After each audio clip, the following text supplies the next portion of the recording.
আল্লাহ সুবহানাহু ওয়া তাআলার সমস্ত প্রশংসা, কৃতজ্ঞতা, গুণগান যে আল্লাহ সুবহানাহু ওয়া তাআলা আমাদেরকে ইয়মুল জুমার দিনে মসজিদে আসার, বসার, পবিত্র কোরআন ও বিশুদ্ধ হাদিসের আলোকে কিছু কথা শ্রবণ করার তৌফিক দান করেছেন। খুতবার শুরুতে আল্লাহ সুবহানাহু ওয়া তাআলার শুকরিয়া আদায় করছি, আলহামদুলিল্লাহ। মসজিদ হচ্ছে পবিত্র জায়গা। মানুষের একটা চিন্তাধারা হচ্ছে মসজিদে আসলে আপনার নেকি হবে, সওয়াব হবে। কথা সত্য, কিন্তু মসজিদের মধ্যে এমন কিছু কাজ আছে যে কাজগুলো আপনি যদি ভুলবশত করেন বা না বুঝে করেন বেগাইরে ইলম, তাহলে আপনার গুনাহ হবে। কী হবে? গুনাহ হবে। উম্মতে মুহাম্মাদি হিসেবে কিছু বিষয় আপনাকে জেনে থাকতে হবে। আপনি যদি বলেন আমি জানি না এটা, তাহলে আল্লাহ সুবহানাহু ওয়া তাআলা কিয়ামতের ময়দানে আপনাকে জিজ্ঞেস করা হবে, আমি তোমাকে কি জন্য দুনিয়াতে সৃষ্টি করে প্রতিনিধি হিসেবে পাঠিয়েছি? আমি তোমাকে চোখ দিয়েছি, নাক দিয়েছি, কান দিয়েছি, ব্রেন দিয়েছি, তোমাকে উলুল আলবাব করেছি, তুমি দুনিয়ার সমস্ত কিছু বুঝেছো, আমার এটা বুঝনি কেন? আমি তো তোমাকে এই জন্যই শুধুমাত্র সৃষ্টি করেছি। আল্লাহ সুবহানাহু ওয়া তাআলা মুআয ইবনে জাবাল রাদিয়াল্লাহু তাআলা আনহু বলছে, হাক্কুল্লাহি আলা ইবাদিহি, আল্লাহ বান্দার প্রতি শুধু একটা হক পায়, সেটা কি? আইয়াবুদুহু ওয়া লা ইউশরিকু বিহি শাইআ। বান্দা শুধুমাত্র ইবাদত করবে কার? তার ধ্যান, জ্ঞান, মন মেজাজ, চিন্তা ভাবনা সমস্ত কিছু আল্লাহ কেন্দ্রিক হবে।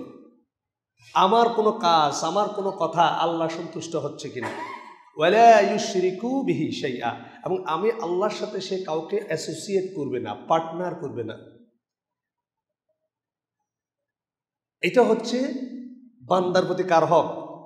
আল্লাহর হক।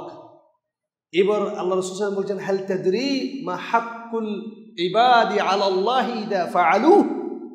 আর বান্দা যদি আল্লাহর হক আদায় করতে পারে, আপনি বান্দা হয়ে যদি আল্লাহর এই হকটা আদায় করতে পারেন, আপনি আবার আল্লাহর কাছে একটা হক পাবেন। মুআয ইবনে জাবাল রাদিয়াল্লাহু তাআলা বলছেন, আল্লাহু ওয়া রাসূলুহু আ'লাম, এই হকটা কি আমি জানি না, আল্লাহ এবং তার রাসূল ভালো জানে। তখন আল্লাহ রাসূল সাল্লাল্লাহু আলাইহি ওয়াসাল্লাম বলছেন, হাক্কুল ইবাদি আলাল্লাহি আল্লা ইউআযিবাহুম। বান্দা যদি আল্লাহর হক আদায় করতে পারে, তাহলে বান্দা আল্লাহর কাছে যে হকটা পাবে সেটা হচ্ছে আল্লাহ তাকে কখনো জাহান্নামের আগুনে দেবেন না। বলেন সুবহানাল্লাহ। সুতরাং আমাদেরকে অবশ্যই আল্লাহ সুবহানাহু ওয়া তাআলার ইবাদত, তার শরীয়ত, তার দ্বীন নিয়ে আমাদেরকে সিনসিয়ার হতে হবে। আমাদেরকে মনোযোগী হতে হবে, সিরিয়াস হতে হবে। এই জন্য শরীয়তের জ্ঞান, শরীয়তের ইলম, তাদাব্বুর করা, তাআল্লুম করা আমাদের জন্য ফরজ করা হয়েছে। কিয়ামতের ময়দানে আল্লাহ রাসূল সাল্লাল্লাহু আলাইহি ওয়াসাল্লাম আল্লাহর কাছে উম্মতে মুহাম্মাদি নিয়ে কোনো অভিযোগ করবে না। আমরা জানি না সেটা, শুধু কি বলবে? উম্মতি। আমাদের বাংলাদেশের ওলামা একরাম এক পেশে আলোচনা করে দেখবেন, রাসূলুল্লাহ সাল্লাল্লাহু আলাইহি ওয়াসাল্লাম কিয়ামতের ময়দানে শাফাআত করবে না। আচ্ছা, নবী রাসূলগণ জান্নাতি না জাহান্নামী? এরা মাসুম। এরা কি?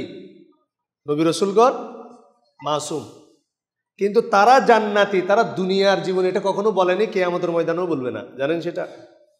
যেমন কিতাবুল জানাজার মধ্যে সহিহ বুখারীতে এসেছে, উসমান বিন মাদউন, প্রথম মুহাজির সাহাবী মারা যায়। উসমান ইবনে মাদউন রাদিয়াল্লাহু তাআলা আনহু।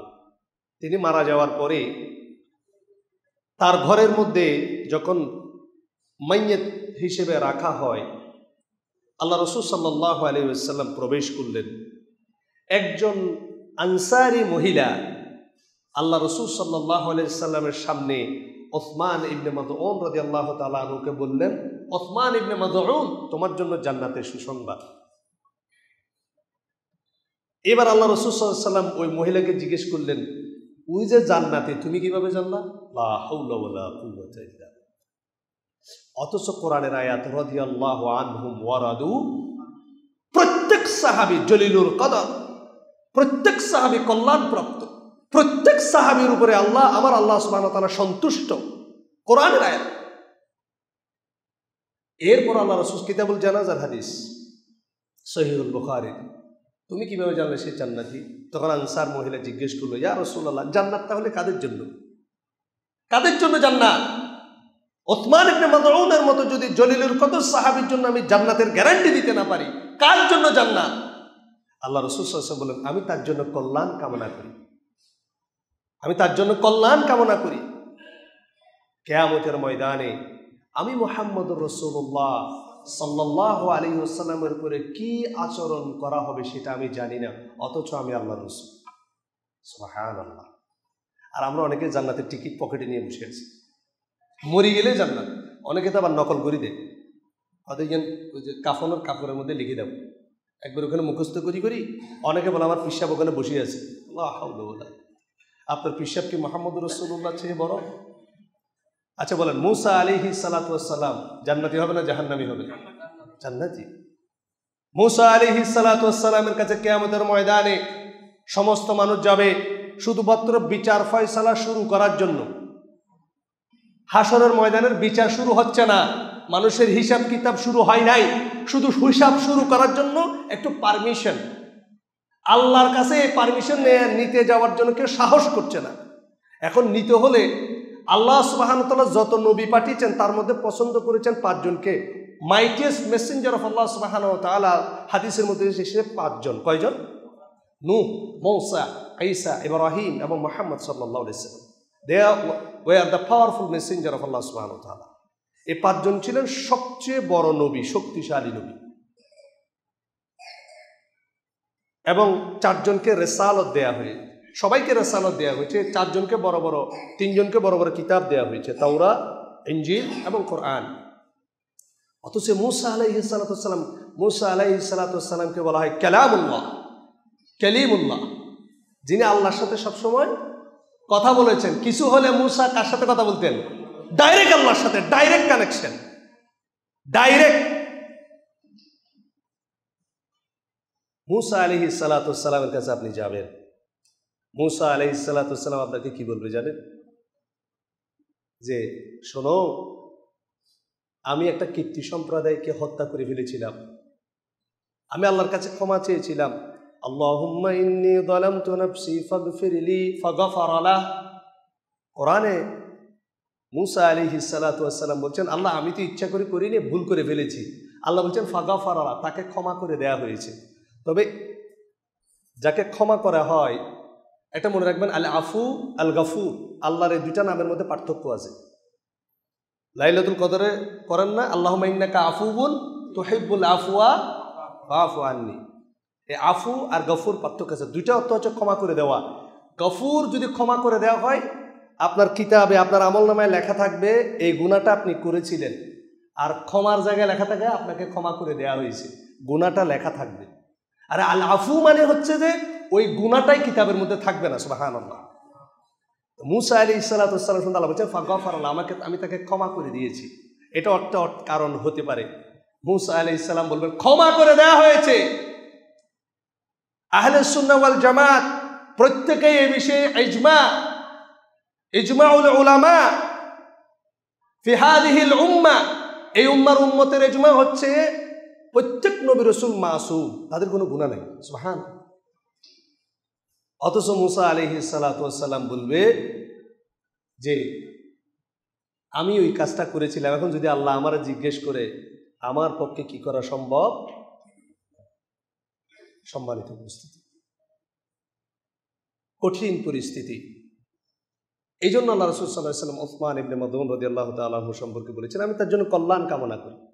ওমর রাদিয়াল্লাহু তাআলা আনহু মৃত্যুবরণ করার সময় আফসোস করেছেন। ওসমান রাদিয়াল্লাহু তাআলা আনহু কবর দেখলে কান্না করতেন, অথচ তারা ছিলেন আশারায়ে মুবাশশারা সাহাবী, অর্থাৎ জান্নাতের সুসংবাদ প্রাপ্ত সাহাবী। এটা হচ্ছে ইলম, এটা হচ্ছে জ্ঞান, এটা হচ্ছে শরীয়ত। জান্নাতের টিকিট কনফার্ম পকেটের মধ্যে রয়েছে। আল্লাহ রাসূল সাল্লাল্লাহু আলাইহি সাল্লাম জান্নাতের টিকিট দিয়েছেন, এরপর ভয় পাচ্ছে, এরপর ভয়, কবর দেখলে কান্না করছে, আর আমাদের কিছুই নেই। এই জন্য আমাদেরকে ইসলামী শরিয়ার জ্ঞান অর্জন করতে হবে। এই জায়গায় যদি অবহেলা করি, আমরা হয়তোবা ওয়া নাকুনান্না মিনাল খাসিরিন, ক্ষতিগ্রস্তদের অন্তর্ভুক্ত হয়ে যাব। আমি খুতবার শুরুতে দুইবার আপনাদেরকে মুহাম্মদুর রাসূলুল্লাহ সাল্লাল্লাহু আলাইহি সাল্লাম আল্লাহ রাসূল সাল্লাল্লাহু আলাইহি সাল্লাম নাম বলার পরে আমি আপনাদেরকে বলেছি আপনারা দরুদ পড়েন। কারণ এটা এমন একটা বিষয় আমাদের সমাজে দেখবেন, আমাদের সমাজে একটু আবেগে জিনিস শেখানো হয়, যেটা দরকার সেটা শেখানো হয় না, যেটা দরকার নাই সেটা শেখানো হয়। আল্লাহ রাসূল সাল্লাল্লাহু আলাইহি ওয়াসাল্লামের নাম শুনলে কেউ যদি সাল্লাল্লাহু আলাইহি সাল্লাম না বলে তার সওয়াব হবে না গুনাহ হবে? বলেন। এটা বলা ওয়াজিব, ফরজের মতো। কারণ যে আমলের কারণে আমল না করলে আপনার গুনাহ হবে, এটা একমাত্র কবিরা গুনাহ, এবং এই আমলটা করা ওয়াজিব। আর ফরজ ওয়াজিবের মধ্যে কোনো পার্থক্য নেই। জিবরিল আলাইহিস সালাতু ওয়াস সালাম বলছেন, মান যুকিরতা ইনদা ফালাম ইউসাল্লি আলাইহি ফাআবাদাহুল্লাহ ফাকুলতু আমিন। মুহাম্মদ সাল্লাল্লাহু আলাইহি ওয়াসাল্লাম বলছেন, জিবরিল আমিন বলছেন, কোনো ব্যক্তির সামনে তোমার নাম পেশ করা হলো কিন্তু সে সাল্লাল্লাহু আলাইহি সাল্লাম বলল না, সে ধ্বংস হোক। মুহাম্মদ সাল্লাল্লাহু আলাইহি সাল্লাম দয়াল নবী সেদিন বলেছিল, ফাকুলতু আমিন ইস্তাজিব ইয়া আল্লাহ, আল্লাহ তুমি জিবরিল আমিনের দোয়াকে কবুল করো। যে ব্যক্তি আল্লাহ রসুলের নাম বলার পরে দরুদ পড়বে না, সে কবিরা গুনাহগার হিসেবে সাব্যস্ত হবে, বলেন নাউযুবিল্লাহ। এই জন্য আমরা চেষ্টা করব মুহাম্মদুর রাসূলুল্লাহ সাল্লাল্লাহু আলাইহি ওয়াসাল্লামের নাম আসার পরে দরুদ পাঠ করার জন্য। আল্লাহ সুবহানাহু ওয়া তাআলা আমাদেরকে তৌফিক দান করুন, আমিন। আরেকটা সংক্ষিপ্ত কথা বলে আমি আমার মূল আলোচনায় চলে যাব। আজকে হচ্ছে ইয়মুল জুমার দিন। আল্লাহ সুবহানাহু ওয়া তাআলা সূরাতুল জুমার মধ্যে বলছেন, ইয়া আইয়ুহাল্লাযীনা আমানু ইযা নুদিয়া লিস-সালাতি মিন ইয়াউমিল জুমআতি ফাসআউ ইলা যিকরিল্লাহি ওয়া দারুল বাই' যালিকুম খায়রুল লাকুম ইন কুনতুম তা'লামুন ওয়া ইযা রাআউ তিজারাতান আও লাহওয়ান ইনফাদ্দু ইলাইহা ওয়া তারাকুকা কাইমা কুল মা ইনদাল্লাহি খায়রুম মিনাল লাহওয়ি ওয়া মিনাত তিজারাহ আল্লাহু খায়রুর রাযিকিন। এই জায়গায় শয়তান আমাদেরকে গোমরাহ করেছে। আমাদের সমাজে ইয়মুল জুমাতে আসার টাইম আমরা নির্ধারণ করে নিয়েছি খুতবাতুস সানির সময়, যখন ইমাম সাহেব বলবে ফাদকুরুনি আদকুরুকুম ওয়াশকুরুলি ওয়ালা তাকফুরুন। এরপর দেখবে যে ইমাম, ওই যে আমাদের সমাজে দুইটা কাজ আছে, আপনাদের এখানে জানেন না, ওই যে মাহফিল হওয়ার সময় যদি ইয়ানবী সালাম আলাইহি শুরু করে দেয়, মানুষ আসলে টালাই গেছে। কেন? এখন মাহফিল শেষ, তবরুক দিবে, আগে ভাগে বসিয়ে থেকে লাভ আছে। তাই এক আলেম কি করছে, বসার সাথে সাথে এটা পরে বসে ওয়াজ শুরু করে দিছে, খাইবার লাগে আসছো। আমাদের অনেকের এই চিন্তাভাবনা হচ্ছে যে জুমার সালাত পাওয়ার জন্য অনেকে এসেছেন। আর জুমার সালাত কয় রাকাত? জোহরের সালাত কয় রাকাত?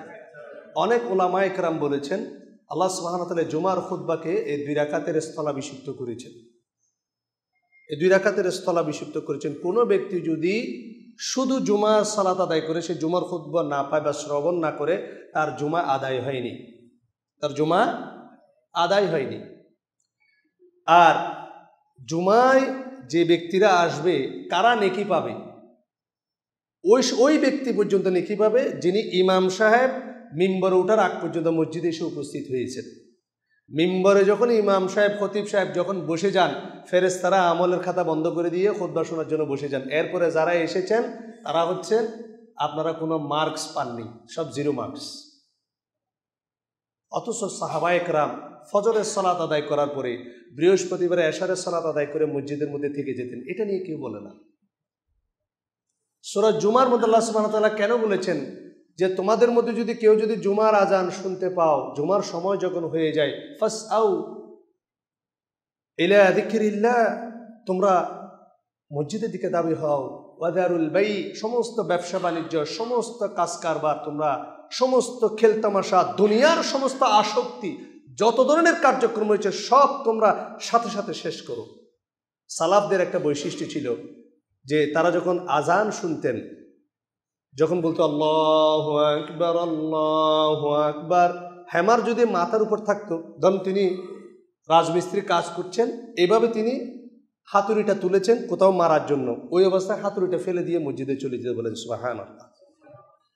এটা ছিল সাহাবায়ে কেরাম, তাবেঈন, তাবেঈদের জুমার খুতবার মোহাব্বত। অথচ আমাদের সমাজে জুমার শেষে মসজিদগুলা পরিপূর্ণ হয়, এটা আফসোসের বিষয়।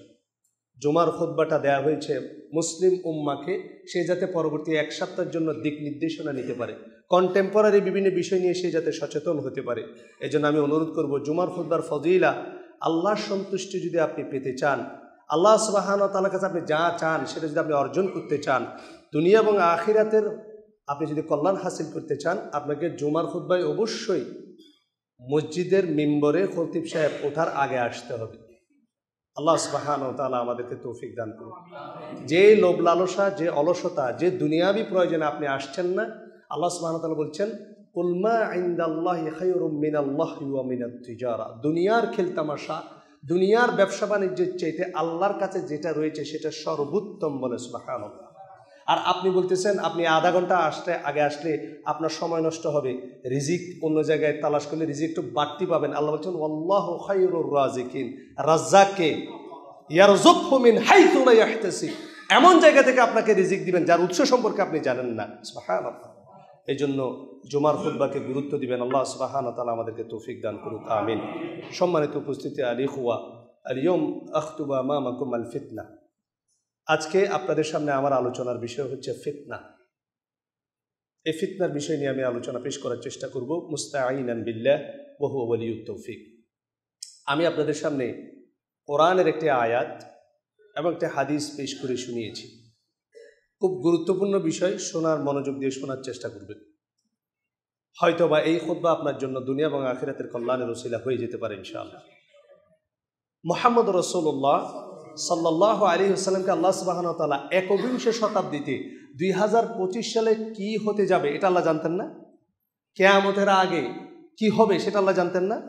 1924 সাল থেকে 2025 সালে এই 101 বছর যে পুরো পৃথিবীতে খেলাফত নামক জিনিসটা থাকবে না, মুসলমানরা গণতন্ত্র, সমাজতন্ত্র, জাতীয়তাবাদ সমস্ত কিছুর মধ্যে ইনভলভ হয়ে যাবে, রাজনীতি, সমাজনীতি, পরিবার নীতি, কোনো জায়গায় ইসলামের ছিটাফোঁটা থাকবে না, শুধু মসজিদের মধ্যে নামাজ থাকবে, এটা আল্লাহ জানতেন না? সুতরাং যেহেতু আর কোনো নবী রসুল আসবে না, যেহেতু কিয়ামতের আগে আর কোনো ওহী নাজিল হবে না, আল্লাহ সুবহানাহু ওয়া তাআলা মুহাম্মদুর রাসূলুল্লাহ সাল্লাল্লাহু আলাইহি ওয়াসাল্লামকে দিয়ে কিয়ামত পর্যন্ত উম্মতে মুহাম্মাদির জন্য বিভিন্ন সতর্কবাণী আমাদের সামনে তুলে ধরেছেন। সেখান থেকে অল্প কিছু বিষয় আমি আপনাদের সামনে উপস্থাপন করার চেষ্টা করব ইনশাআল্লাহুল আজিজ। আল্লাহ সুবহানাহু ওয়া তাআলা কোরআনে বলছেন ওয়াত্তাকু ফিতনাতান লা তুসিবান্নাল্লাযীনা যালামু মিনকুম খাসসা ওয়া'লামু আন্নাল্লাহা শাদীদুল ইকাব। তোমরা সেই ফিতনাকে ভয় করো যেই ফিতনা তোমাদের মধ্যকার শুধুমাত্র জালেম সম্প্রদায়ের উপরে নাজিল হবে না। খুব গুরুত্বপূর্ণ বিষয়। এবং তোমরা জেনে রাখো আল্লাহ সুবহানাহু ওয়া তাআলার শাস্তি দানে কঠোর। মূলত এই আয়াতটা যেহেতু আল্লাহ সুবহানাহু ওয়া তাআলা বলেছেন যখন কোনো বিপদ মুসিবত আসবে শুধুমাত্র জালেমের উপরে আসে না, শুধুমাত্র জালেমের উপরে আসে না, এটা আমার আপনার মতো দিনদার ব্যক্তির উপরেও আসতে পারে। হুযায়ফা ইবনুল ইয়ামান রাদিয়াল্লাহু তাআলা বলছেন আল্লাহ রাসূল সাল্লাল্লাহু আলাইহি ওয়াসাল্লাম বললেন ওয়াল্লাহি নাফসি বিয়াদিহি, আল্লাহর কসম করে বলছি, লাতা'মুরুন্না বিল মা'রুফ, তোমরা মানুষকে ভালো কাজের আদেশ অবশ্যই দেবে। লাম তাকিদ নুন তাকিদ থাকিলা দিয়েছেন আল্লাহ রাসূল সাল্লাল্লাহু আলাইহি ওয়াসাল্লাম। ওয়ালা তানহাউন্না আনিল মুনকার, অবশ্যই তোমরা মানুষকে মন্দ কাজ থেকে নিষেধ করবে। ভালো কাজের আদেশ দিতে হবে, মন্দ কাজ থেকে। আপনার সমাজে শিরিক এক্সিস্ট, আপনি শুধু ঘৃণা করেন, ক্ষমতা আছে আপনার বাধা দেওয়ার, কথা বলার, আপনি বলেন না। আপনার সমাজে বিদআত আছে, সামাজিক কুসংস্কার রয়েছে, আপনার পরিবার বেপরদায় চলে, বিবাহ কেন্দ্রিক অশালীনতা, অশ্লীলতা, অসামাজিক কার্যকলাপ চলে, আপনি চুপ। আল্লাহ সুবহানাহু ওয়া তাআলা তার রাসূলের মাধ্যমে বলছেন যদি তোমার দিনদারি হয়, এই তোমার পরহেজগারিতা হয়, এই তুমি তাহাজ্জুদ গুজার হও, এই তোমার এত লম্বা লম্বা দাড়ি হয়, তারপরও আউলা ইশকান্নাল্লাহু আইয়াবাআতা আলাইকুম ইকাবাম মিন, আসমান থেকে আল্লাহ সুবহানাহু ওয়া তাআলা তোমাদের উপরে আযাব নাজিল করবেন। বলেন নাউযুবিল্লাহ। তুম্মা তাদউনা, এই আযাব পায় আপনি তো দিনদার মানুষ, মসজিদে থাকেন, আপনি আল্লাহর কাছে দোয়া করবেন, ফালা ইউস্তাজাবা লাহুম, ফালা ইউস্তাজাবু লাহুম, তোমাদের দোয়া কবুল করা। সারা পৃথিবীর দিকে তাকান, মক্কার মধ্যে প্রতি জুমার মধ্যে দোয়া হচ্ছে না? আমরাও জুমার মধ্যে দোয়া করি, আল্লাহুম্মা আনসুর ইখওয়ানানা ফি কুল্লি মাকান, আল্লাহুম্মা আনসুর ইখওয়ানানা ফি ফিলিস্তিন, ফি গাজ্জা, ফি কাশ্মীর। আমাদের দোয়া কবুল হচ্ছে? কি মনে হয় আপনার? দোয়া কবুল হচ্ছে না মায়ের আরো বেরিয়ে গেছে? উল্টা রিয়াকশন। ওষুধ খেয়েছেন ভালো হওয়ার জন্য, কিন্তু ওষুধ খাওয়ার পরে রুগীর দোঁত দিছে ডাক্তারের কাছে, কি ওষুধ দিয়েছেন, রিয়াকশন তো আরো বেড়ে গেছে, প্রবলেম আরো বেড়ে গিয়েছে। 1400 বছর আগে আল্লাহ রাসূল সাল্লাল্লাহু আলাইহি ওয়াসাল্লাম বলেছেন, আপনি যদি দিনদার ব্যক্তি, আপনি যদি আপনার দিন না বুঝেন, আপনি যদি মনে করেন দিনদার মানে নামাজ পড়া, দিনদার মানে সিয়াম রাখা, দিনদার মানে আমি শুধুমাত্র জাকাত আসলে জাকাত দেব, আর কোনো দিন নাই, আল্লাহ বলছেন আপনার উপরে আপনার আযাব আসবে। আল্লাহ সুবহানাহু ওয়া তাআলা ফেরেশতাদেরকে, হাদিসের মধ্যে এসেছে, এটা রিওয়ায়াতের সনদটা আমি এখন এই মুহূর্তে আমার মনে পড়ছে না, আল্লাহ সুবহানাহু ওয়া তাআলা ওই কওমকে ধ্বংস করার জন্য পাঠালেন। ফেরেশতারা গিয়ে দেখলো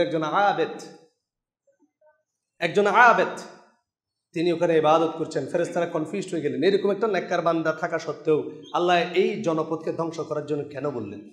আল্লাহর কাছে গিয়ে ফেরেশতা বললেন, আল্লাহ, একটা যেই জায়গাটা ধ্বংস করার জন্য আসলাম সেখানে দেখছি একজন খুব দিনদার লোক, পরহেজগার লোক, তাকে রেখে কেমনে আল্লাহ এই এলাকাটা ধ্বংস করি?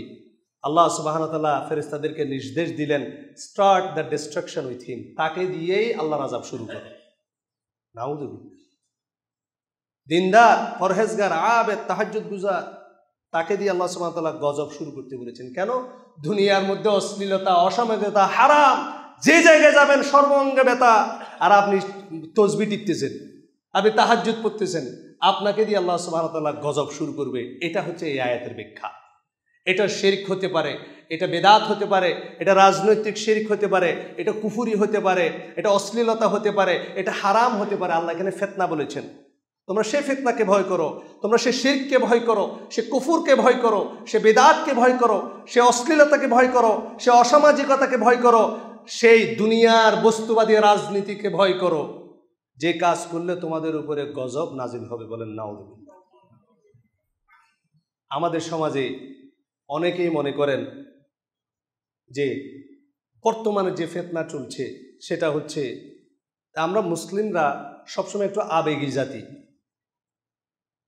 রাশিয়ার মধ্যে যখন সোভিয়েত ইউনিয়ন প্রতিষ্ঠিত হয়, কমিউনিজম প্রতিষ্ঠিত হয়, ভ্লাদিমির ইলিচ লেনিন যখন কমিউনিজম প্রতিষ্ঠা করে, তখন ইসলাম একদম ধ্বংস, অর্থাৎ কি কোরআন রাখবে এই পরিস্থিতি ছিল না।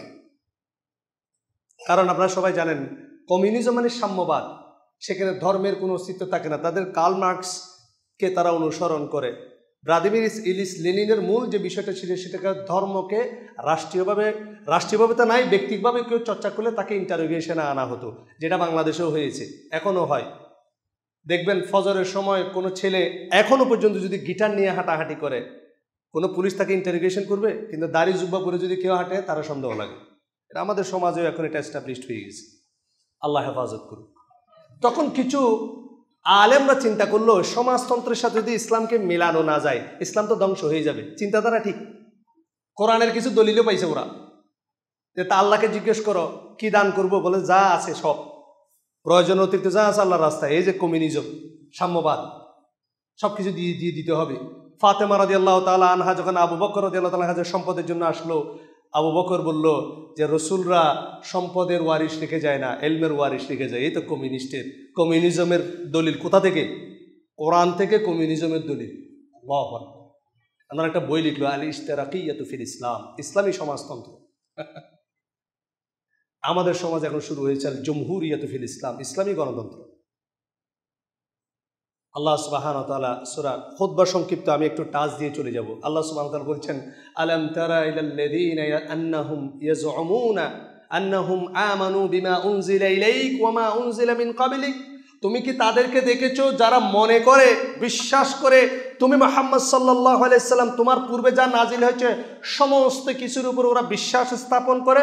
ইউরিদুনা আন ইয়াতাহাকামু ইলা তাগুত, অথচ তারা তাগুতের কাছে গিয়ে বিচার প্রার্থী হয়। আর তাওয়াগিতু কাসীরা, তাগুত অনেক, তাগুতের ব্যাখ্যা অনেক। তাগুত এক নম্বর হচ্ছে ইবলিস, দুই নম্বর মান হাকামা বিগাইরি মা আনজালাল্লাহ, আল্লাহ যা নাজিল করেছেন সেটার বাইরে কেউ যদি হুকুম লেখে, হুকুম প্রণয়ন করে, সেও তাগুত।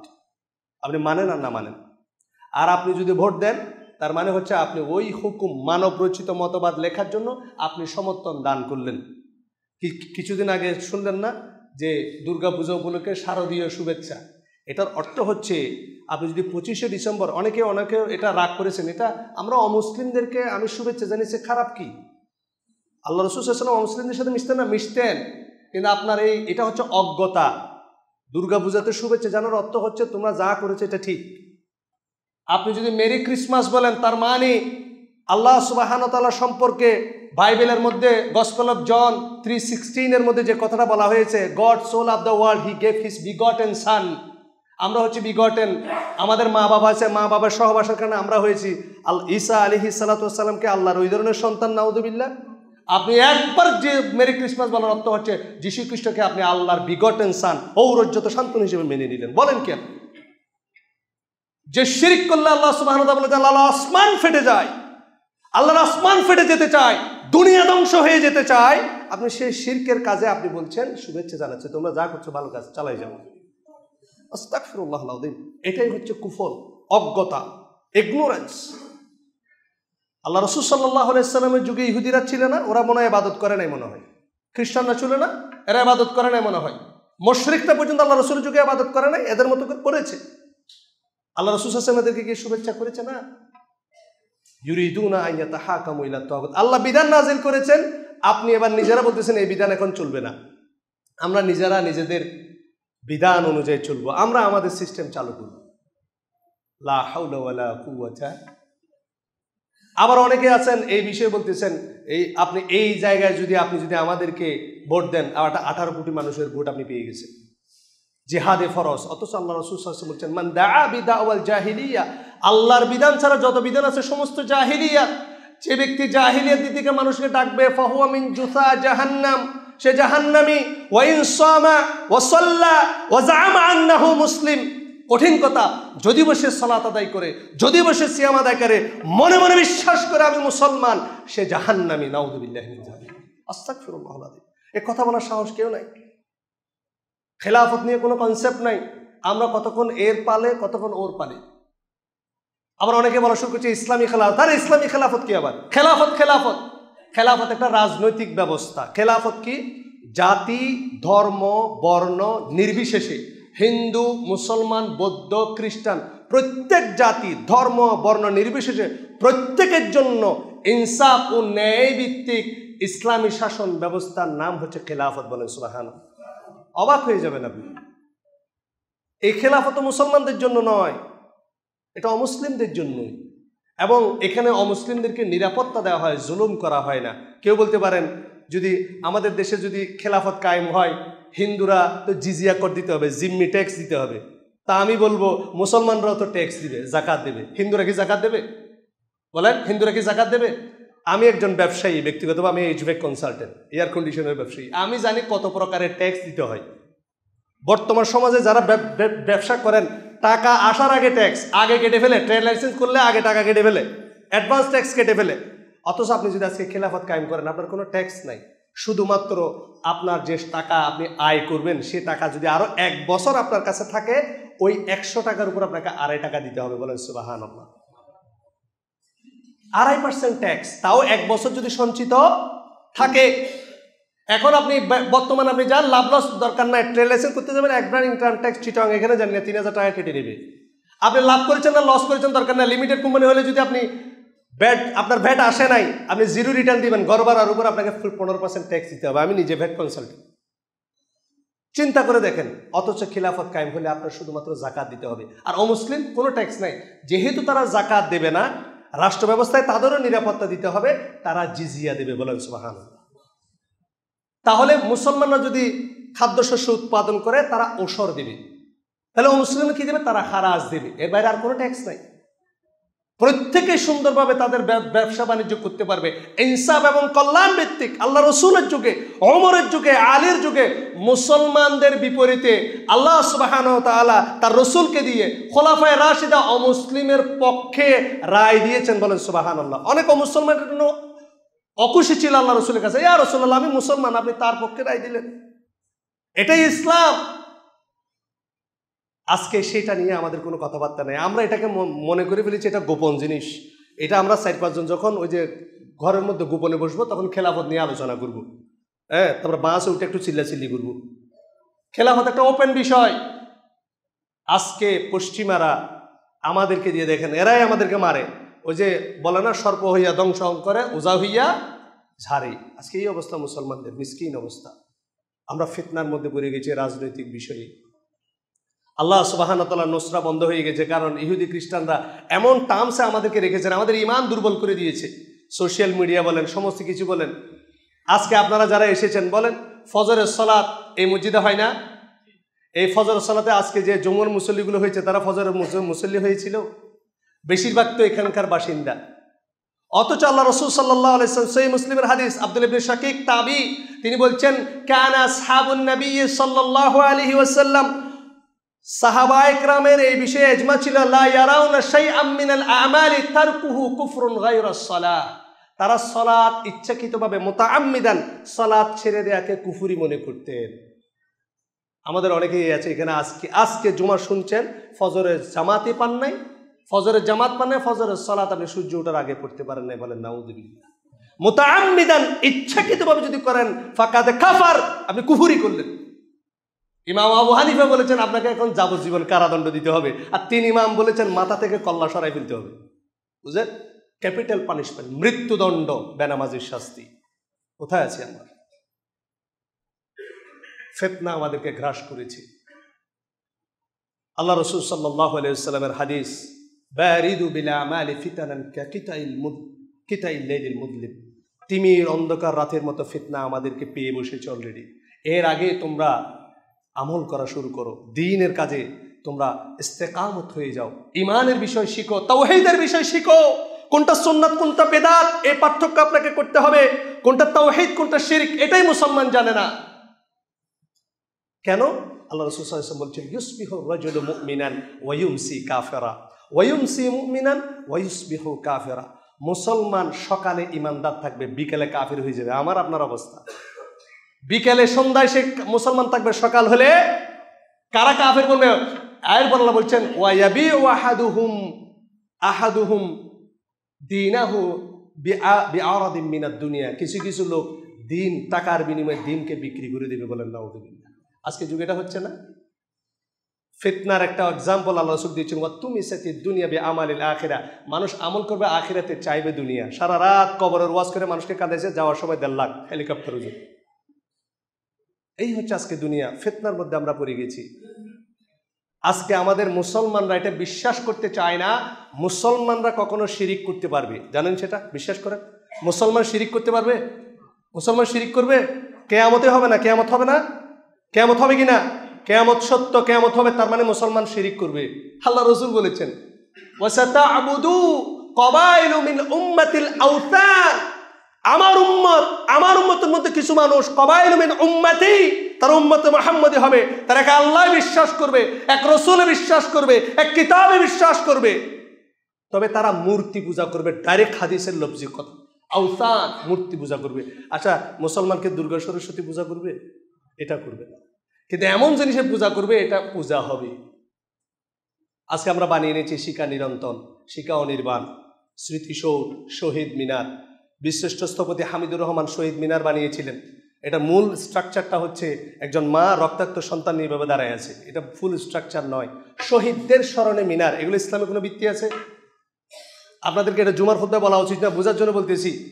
শিবলিঙ্গ নাম শুনেছেন? এটা কি লিঙ্গ নাকি পাথর? বলেন। এটা একটা পাথর। আমি নিজে অনেকগুলা, যেহেতু দাওয়ার কাজে এটা বলা দেখা লাগে, আমি দেখেছি একটা পাথর, চ্যাপ্টা একটা পাথর। এটা লিঙ্গের কোনো সাইজেই না, কিন্তু নাম দিয়েছে শিবলিঙ্গ। অনেকে দুধ দিয়ে এটাকে গোসল করায়। যাদের সন্তান হয় না, বিভিন্ন নিয়তে অনেকে দুধ ঢালে। একটা নাম হচ্ছে একটা পাথর, এটা একটা জাস্ট একটা পাথর, লিঙ্গের কোনো সাইজ নয়। এটা আমি বোঝার জন্য বলছি, যে ক্ষমা করবেন। কিন্তু এটার নাম যখন শিবলিঙ্গ দিয়েছে, কোনো মুসলমান যদি সেখানে দুধ ঢালে, সে আর মুসলমান থাকবে? খেয়াল করে দেখবেন, একটা পাথর। কিন্তু এটা আপনি একটা মিনার করেছেন, সেই মিনারকে শহীদদের স্মরণে করেছেন। ইসলামে এই ধরনের কোনো মিনারের অস্তিত্ব, এটা মূর্তি, এটা আওতান। স্মৃতিসৌধ আপনি সবারই গেলে দেখবেন 7 জন বিশ্বের জন্য 7টা পিলার, সেখানে 5 মিনিট আপনি নীরবতা পালন করেন। ইসলামের নীরবতার কিছু আছে নাকি? আপনি দোয়া করবেন। যারা 1952 সালে যারা বাসা শহীদ হয়ে গেছে, তাদের জন্য আপনি দোয়া করেন। যারা বীরশ্রেষ্ঠ, তারা যদি, যে কোনো ব্যক্তি যদি অন্যায়ের প্রতিবাদ করতে মারা যায়, সে শহীদ। এটা তার নিয়তের কারণে, আমি তো জানি না কে কি কারণে মারা গিয়েছে। তবে অবশ্যই যারা সেই সময় ফ্রিডম ফাইটার ছিল, আমরা অনেক ফুটেজ দেখেছি, বেশিরভাগই তারা দিনদার ছিল, তারা মুসলমান ছিল, তবে তাদের মধ্যে ভুল ত্রুটি থাকতে পারে, আমরা দোয়া করব, কিন্তু এই স্ট্রাকচারগুলো করে আমরা কিন্তু মূর্তি পূজারী হয়ে যাচ্ছি। ওয়াসাতালহাকু কবাইলু মিন উম্মতি বিল মুশরিকিন, আমার উম্মতের মধ্যে কিছু লোক মুশরিকদের সাথে মিশে যাবে। হাউলা না আলি বিন নাল, জুতার একটার সাথে আরেকটা যেমন মিলে যায়, বাম পাশের জুতা যেমন ডান পাশের জুতার মতো, মুশরিকরা যেরকম মুসলমানরা ঠিক সেই রকম হয়ে যাবে। নাউযুবিল্লাহ। আপনি বলেন কি? আপনি বলে শিরিক করবেন না। আজকে বলা হচ্ছে আল্লাহর কাছে চাইলে শিরিক হবে, বলা হচ্ছে না? আল্লাহ গায়েব জানেন, এটা বললে শিরিক হবে কেন? আল্লাহ গায়েব আগে জানতেন না, এখন জানছেন, এই জন্য শিরিক।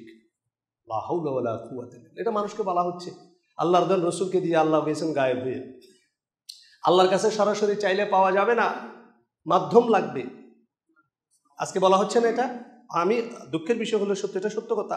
বলা হচ্ছে আহমাদ, আহাদ চেনেন? কুল হু আল্লাহু আহাদে 3টা শব্দ। আমি 5 মিনিট সময় চেয়ে নিচ্ছি, একটাই আমাকে শেষ করতে বলা হয়েছে। আহাদ, হামজা হা দাল, আহাদ।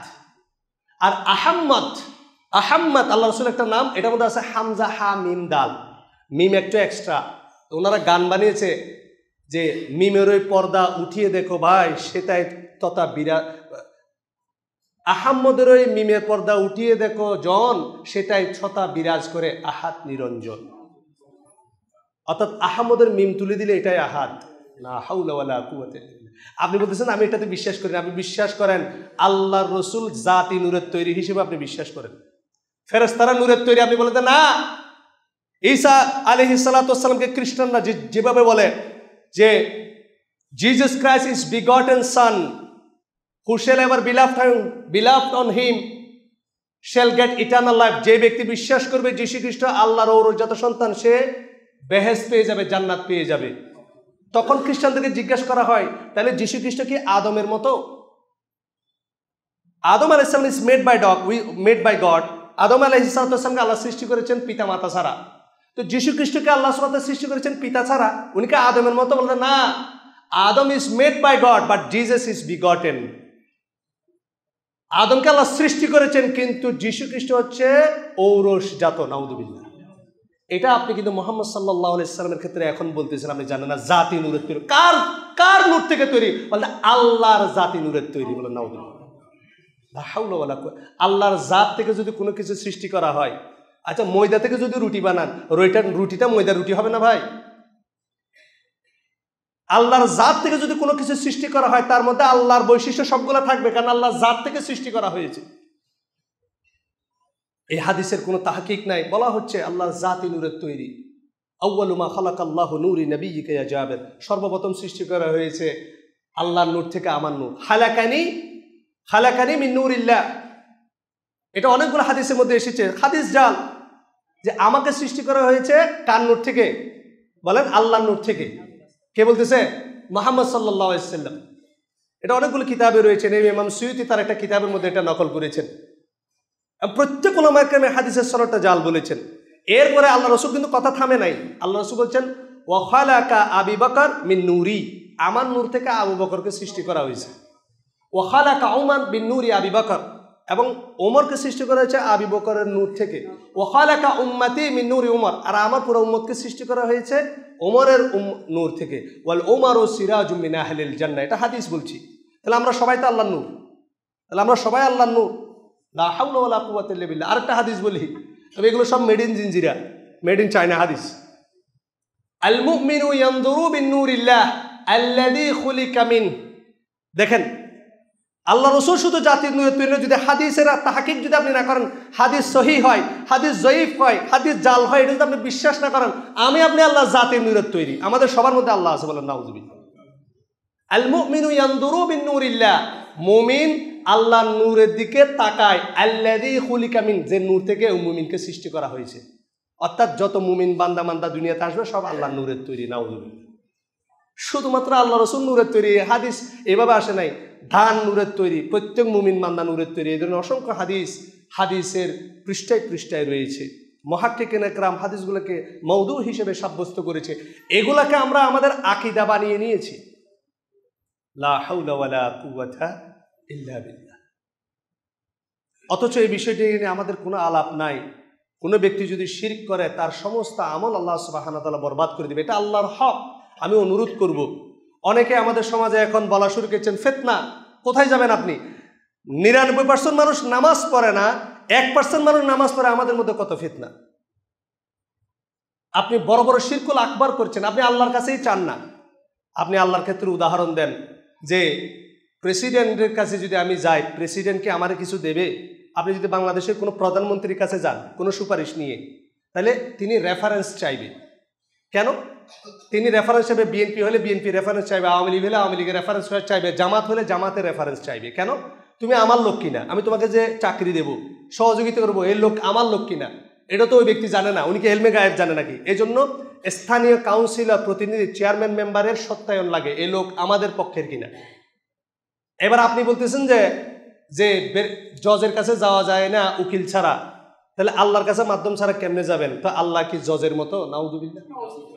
জজ কে আসামি, কে বাদী, মামলা হয়েছে, কে নির্দোষ, কে দোষী, কে নির্দোষী, এটিকে জজ জানে? এই জন্য উকিল লাগে, তিনি দলিল দস্তাবেজ নিয়ে তারপর চিন্তা ভাবনা করে। আল্লাহ তো আলিমুল গায়েব, অতীত জানেন, বর্তমান জানেন, ভবিষ্যৎ জানেন।